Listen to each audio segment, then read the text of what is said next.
ಬಂದಿದೆಯಲ್ಲ, ಏನು ಹೇಳ್ಬೇಕು ಅಂತಿದ್ಯೋ ಅದನ್ನು ನೇರವಾಗಿ ಹೇಳಿಬಿಡು. ವಂಶಿ, ಈ ಮನೆಯಲ್ಲಿರುವವರೆಲ್ಲರೂ ಬುದ್ಧಿವಂತರು, ಮನಸ್ಸು ಮಾತ್ರ ಕಠೋರ. ನನ್ನನ್ನು ನೋಡ್ಲಿಕ್ಕೆ ತಾತ್ಸಾರದಿಂದ ನಿಕೃಷ್ಟವಾಗಿ ಕಾಣುವುದೇ ಹೆಚ್ಚು. ಹೌದಾ? ಆದ್ರೆ ನೀನು ಹಾಗಲ್ಲ.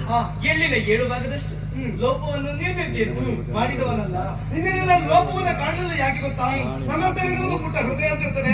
ಆ ಹೃದಯಕ್ಕೆ ಎಲ್ಲಿದ್ದು ನೋವಾದ್ರೂ ಸಹ ಸಹಿಸುವಂತ ಸಹನಾಶಕ್ತಿ ನಿನಗಿಲ್ಲ ಎಂಬ ಕಾರಣಕ್ಕೆ ಬೇಕಾಗ ಹೃದಯಕ್ಕೆ ನೋವು ಕೊಟ್ಟಿಲ್ಲ. ಹಾಗಾಗಿ ನಿನ್ನ ಮನಸ್ಸು ಹಿಡಿಸಿತು ಅಂತ.